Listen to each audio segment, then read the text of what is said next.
welcome to the show. I'm your host, Mavis Robinson, and today I'm very pleased to welcome Frederica Cobey to A Window to Bourne. And Freddie is a newcomer to the town in some ways, but her family has history that goes way back. So let's talk to Freddie. Welcome. Thanks for being here. Thank you. So Freddie, when I first met you, one thing that I knew is that you live in this really cool house right on the corner of Shore Road and County Road. County Road. 2 County Road. Yes, the first house. Okay. And the only house on Trading Post Corners. Oh, okay. And it was built for my grandmother's grandmother by her father as a wedding present. Grandmother's grandmother by her. Okay. That goes pretty far back. In 1842. And is it the Cobey family? No, it was a Blackwell family. The Blackwell family. And we have a plaque saying Blackwell on there. And the Blackwells were descended from Cook on the Mayflower. Okay. So they were one of the families originally that inherited 4 parcels of land that the Pilgrims got. That's the story we had. Piece of marsh, farmland, something in the stockade, and anyway, we have 1 piece left, and that's the piece. And was it all sort of in the same area? Yes. So it was in the area of Sandwich, which later became Bourne. Yes, right. In fact, my grandmother, I realized, was actually born in Sandwich in 1882 because it wasn't born until 1884. Yeah. So, yeah. And her mother came from Provincetown, and she went to sea with as the friend of a captain's wife. Oh, wow. And the captain's wife wanted to stay with her husband, so it was a merchant ship, not a whaler. And they went to England, spent a winter in England and Cadiz, got blown off course because they were cheated on their cargo. Oh, wow. Ended up in Rio. Yeah. No, wait, got blown off course? What do you mean they were cheated on their cargo? Well, it was too light. Oh, so they were blown off. Instead of coming back to New England, they ended up in South America. Yeah. Spent the winter in Rio. Wow. Given up for dead, and finally worked their way back. Yeah. You know, I have to say, you're mentioning these women on these merchant ships and whaling vessels. That's a new concept to me. I never knew, that even existed. And then I went to the exhibit. Shows that, yes. Yeah, there's a whaling exhibit at the Bourne Historical Society, and there's a whole little section on the wives of the sea captains. Yeah. But your great grandmother was the friend of the wife. Yeah. Now, I mean, well, the captain said his wife could go, but she had to bring a friend with her. Okay. So he didn't want her to be the only woman on the boat. Yeah. And she evidently, for the rest of her life, liked sleeping in hammocks, and actually constructed one out back of the house. Oh, cool. In order to, But I mean, I can't even it's stretches the imagination to think about being a woman on a sailing ship like months. that. Yeah. For months. Yeah. Wow. So, my mother inherited the house. Okay. And I did with my sister and my nephew and all. Yeah. And so I've started coming here for the whole summer in '09 after my mother died. Okay. Now, did you ever come to Bourne when you were a child? Yeah, I did. Okay. Yes, and stayed with my grandparents. Yep. And where did you travel from to get here? To Washington, D.C. I grew up in Washington, D.C. Okay. And came up here. My parents had their honeymoon here when the house didn't even have electricity upstairs. Oh, wow. And that was in 39, I think, 36, 39. Okay. Anyway, yeah. So, anyways, now wired. Yep. And then the barn, I'm sure, was a carriage house for the horse. Right. Yeah. And my grandmother, when she had these 2 teenage girls, decided she needed to have some activities for them. Anyway, I think she put the cement down. They had dances in there. Oh, nice. She put in a tennis court. Yeah. This was your mom and your aunt? Yeah. Oh, and so nice. it was her mother did this for Yeah. Anyway. And are those things still in place now? The tennis court is not. That's gone. Yeah. But the barn's still there. Really? So you could theoretically, if we wanted to have a big barn party, we could. We'd go to your house. We'd have to move a lot of stuff out at this point. It's storage, but anyway, Now, what are your do you have any childhood memories of crossing the bridge and arriving at Cape Cod? Yes, because it was like, I mean, the big freeway didn't exist. I know. You came through Wareham and lights at night. It's all different. Yeah, and you'd stop. There's so many little cute shops to stop at and places to eat, and or maybe that part I really. Well, you guys were so. We were little. We came up a lot when we were little. Yeah. And and so yeah, my 20s and 30s, I was out in California, and I really didn't come back that much. Yeah. But my parents did. My parents lived here one whole year. They decided one winter was enough, and they never did that again. Yeah. Back to D.C. for the winters? Or down to Georgia after they retired. Yeah, yeah. Yeah, yeah, that was enough. That's a good move. Yeah, but some things I really didn't learn till I came these 8 years. Yeah. Like cohogging. Okay. Right? Yeah. Joya taught me how to cohog. Yeah. Yeah. So I had never cohogged either. Yeah. As I grew up in Bourne, and I'm only back recently. And it's the cohogging, clamming, and oystering. You're missing out on oyster season. I miss out on oyster. I'm never here late enough. Yeah. Yeah. I picked them up, but I had to put them back. Right. Yeah. So, yeah. But yeah, that kind of brings a whole new level of enjoyment to the town. Yeah. Yeah. So yes, and I got involved in the Historical Society. My grandmother actually had a lot to do with that reconstruction, sort of behind the scenes. The Uptuxet Trading Post? What was your grandmother's name? Agnes Pearl Rainey. Agnes Pearl Rainey, okay. Yeah. Agnes Pearl Blackwell Rainey. She's the Blackwell. Okay, on there. And is Ellis Blackwell in that part of that family? No, okay. It could be. Okay. We're trying to get what the connection between Cook and Blackwell, because we always were told that, but exactly where the connection is, I still can't find it. But yeah, you'll have to dig into the archives and well, possibly we've the been sandwich. up to Plymouth. Oh, Plymouth. Okay. To look for that. Yeah. So your grandmother was involved in the original Bourne Historical Society. Yes. Yeah. Well, supposedly helping find people who could fund it, pay for it. Yeah. Right. Yeah. So anyway.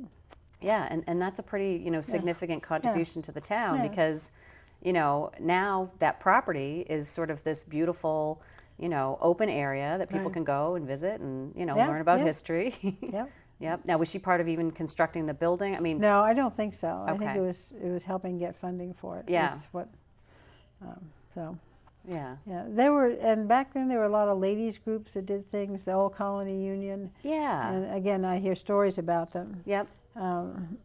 My grandmother took her 2 daughters when they were about in their early 20s to Europe for a year.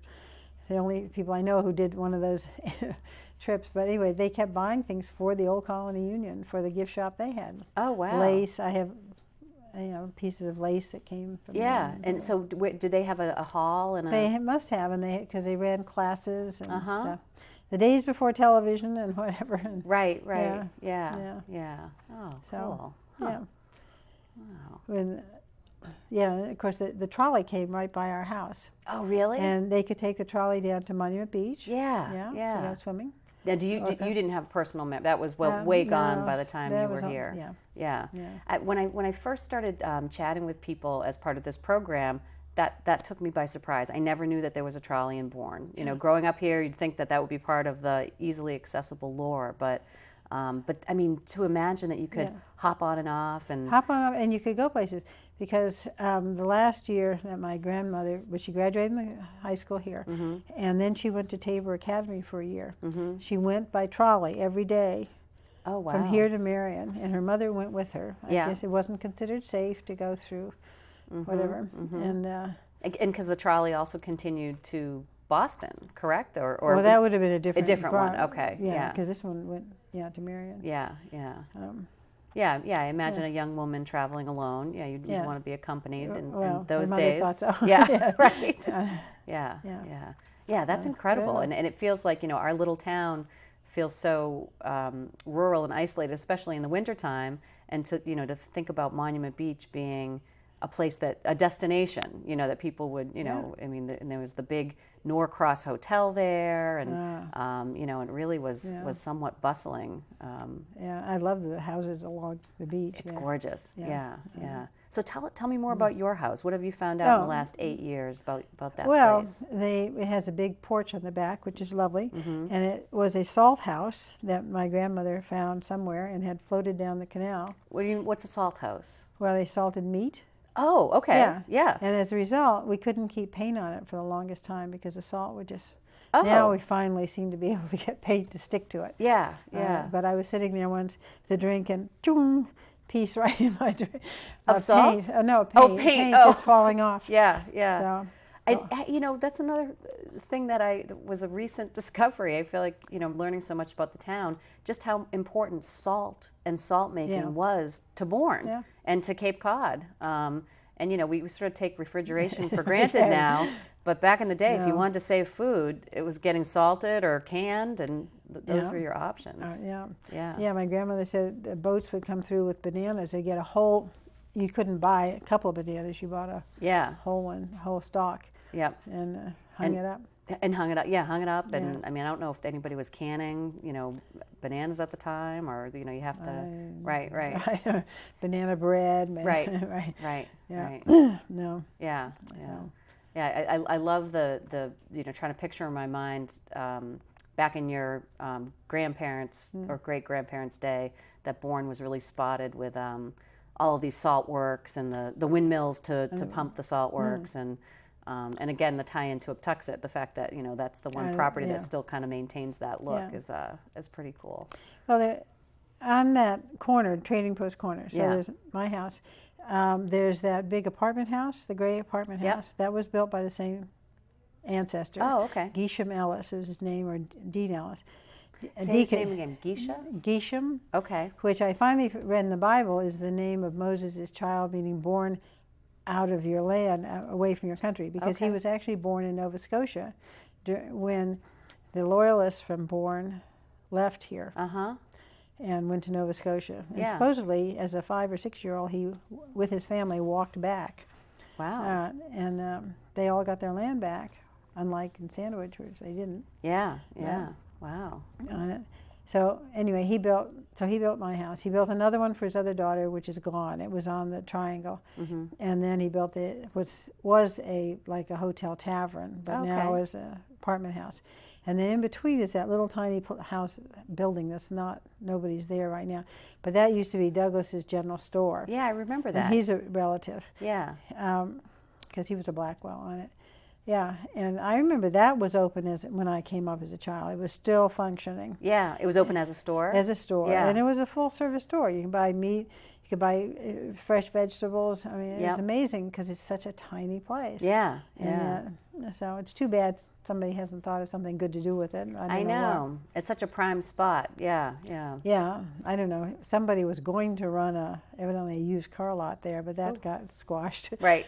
That was a few years ago. I had just heard the rumors. I don't know. Yeah. No, I'd love to have a little shop or a store there. I know, but yeah. I mean, you know, we could certainly use it. You know, other than, I mean, the Grey Gables Market has recently reopened after being closed for a while, and that's been a boon.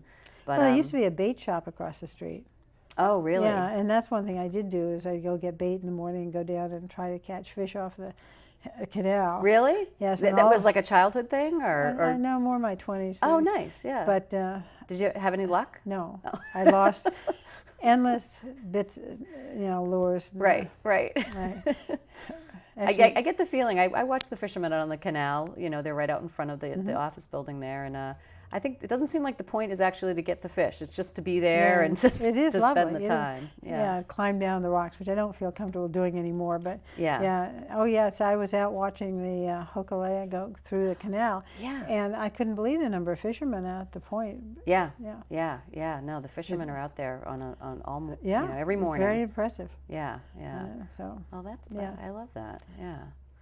So tell me something else about the house? Yeah, about being in Bourne as a 20-something, visiting. What was some of the special I remember one things time you visiting did? though, and I had a date and we stayed out too late. I came home. My grandmother was sitting up in bed and said, "I have called every hospital on the Cape." Oh no. Oh dear. Yeah. Well, that's. I was in the doghouse for a while after that one. Right. That's. Oh dear. And your dog responded to that. Yeah. Well, that's something that's universal, right, Captain? This is Captain, my co-host. When a particularly interesting topic comes up, he likes to show up to make sure he listens. Well, I said the wrong word. Yeah. So what did you do for dates back in the day? I think I have had a first cousin who actually did high school living here. Yeah. At that point, she and her mother came back here, and so I spent some very nice summers with her. She was a lifeguard, and sometimes over in Mashney Island. Yeah. So we did things together, and she had a little sailboat we could go out on. Yeah. And that was fun. Nice. Yeah. So she ended up marrying into the Garland family here. Okay. So, and stayed here. Yeah. But, Yeah. right. So I have lots of cousins like that. Yep. Who are here, and that was fun. Now, when I was a teenager, we had a roller skating rink, but other than that, you sort of made your own fun. You know, you would be, together with a few friends, driving somewhere, going to a beach, trying to, get away with some mischief. But were there any sort of dance halls or soda shops that people went to, or? Well, actually, she worked in a soda shop on Buzzards Bay. Oh, okay. Yeah, so I hung out there sometimes. Yeah. Yeah. I know she said she could have all the sodas she wanted, but she said after a couple of days she didn't want any more. Right. Yeah. So I took care of that. You get sick of it. Yeah. Yeah. But, yeah. Huh. So it was fun. Trying to think about anything more about the house on it. Oh, there's another story that one of our ancestors got tired of sandwich glass. Okay. And buried a barrel of it. Oh. Somewhere in the yard. Oh, wow. Right. My sister spent a good part of a summer once trying to find it. Yeah. So now I've got an offer to someone to bring over a metal detector. So we're going to try again. The barrel would have saves, metal. Even if the wood was gone, the barrel would have. Yeah. So we haven't worked out a time yet, but we're going to take the metal detector over the yard, which is it's 2 acres at least. I don't know how far away. I don't think I realized the property went back so far. It's 2 acres. Joya has quite a garden, and then it's now subdivided. My grandmother, for some reason, made it into 2 lots, and the rest is in the woods. Yeah. And we don't really have any plan to do anything with it, but it's there. Wow. So that's an exciting little treasure hunt. I know. I hope you film it or take pictures and document it in some way. Yeah, I hope we can find it. Yeah. We continually find in the garden bottles. We have a collection. Really, Joya has this whole collection of bottles that came out when she was working in the garden. Wow. And I still pick up lots of glass, which I hate. But the broken ones. Yeah. Because, there was no such thing as trash pickup. So it was just you dug a pit and put stuff in it. Yeah. Right. Now, do you find, but you find some bottles that are in working order? Oh, yeah, we do. Definitely. Oh, no, we've got a whole collection. Yeah. Every now and then she's put them out in an array.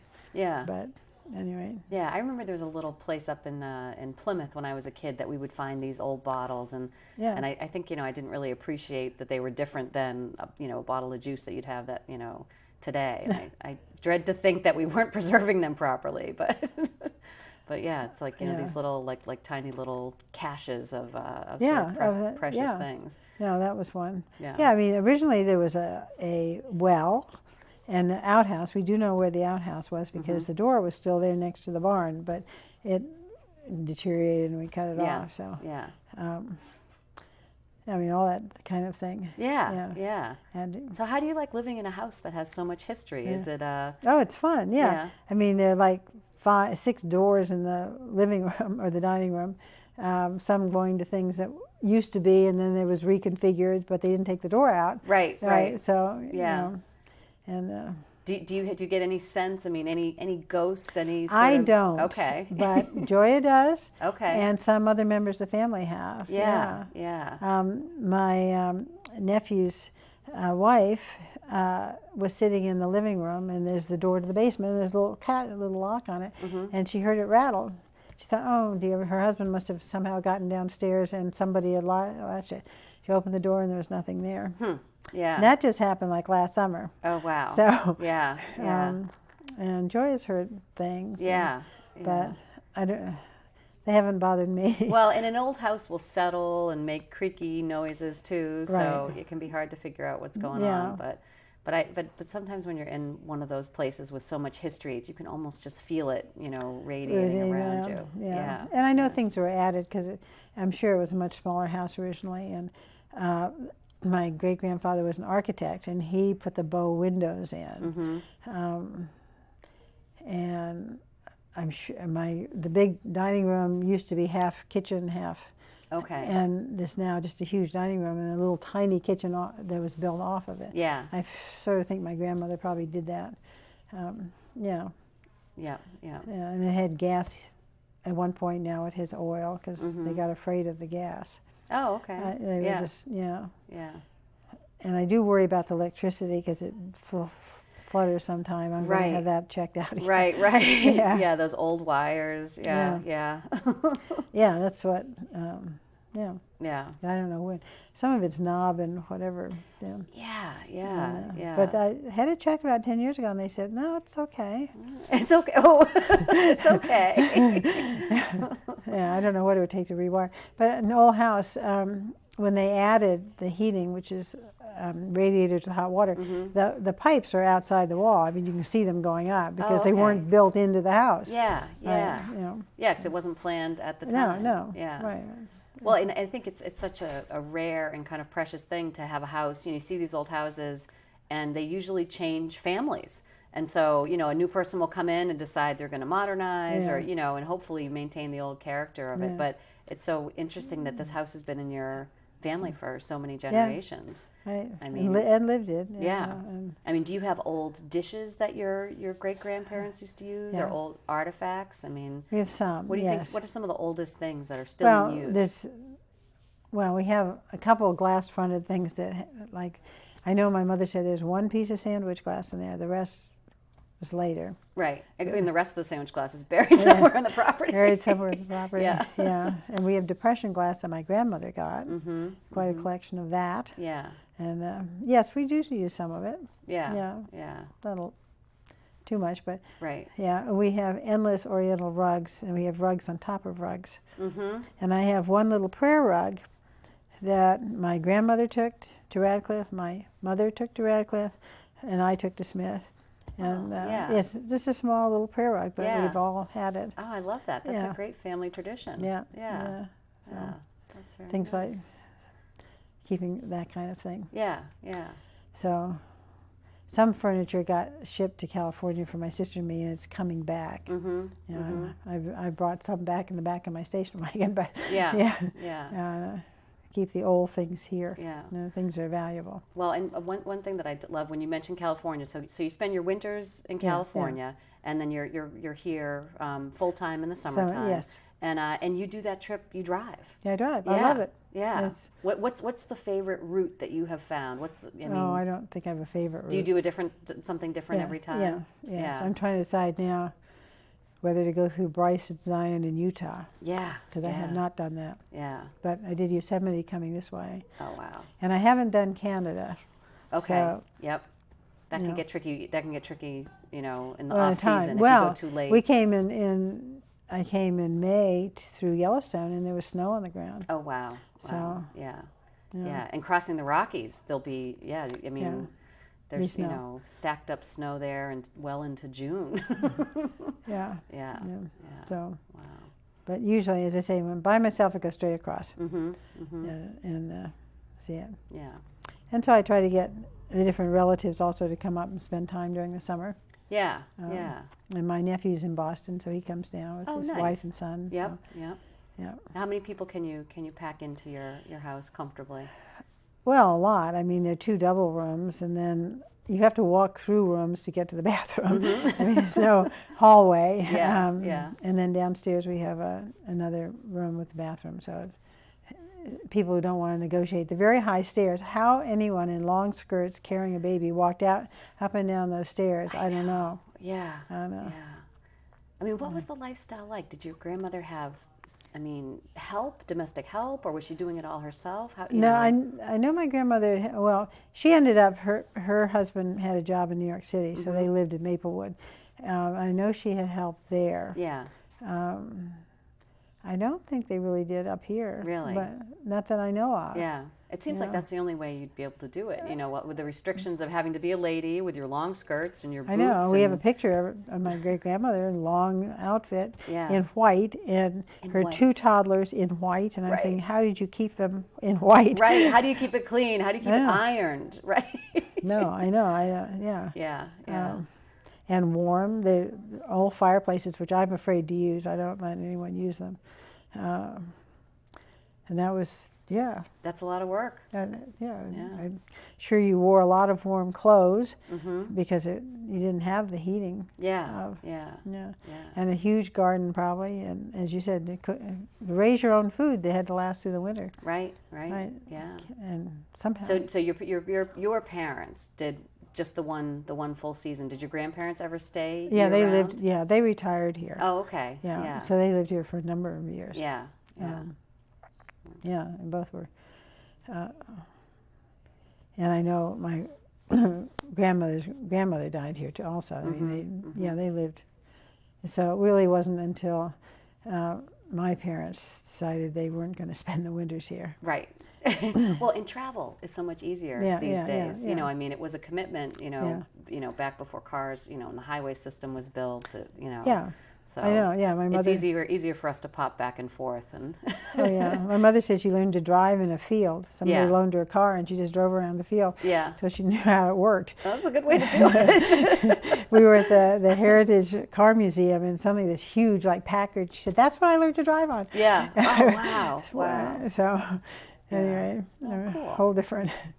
Well, is there any? You know, we actually do need to wrap up, but I just wanted to see if there's any other little anecdote or fact about the house or about your time in Bourne you wanted to share before we say goodbye. No, but I mean, I love coming here every summer. Yeah. Yeah. And you're right. I've gotten to know, like I didn't know about the ponds, Picture Lake. I know. I love Picture Lake. Yep. Yep. And and all the different people I've met and getting involved with the Historical Society. Yep. I work at the gift shop. Yeah. Yeah.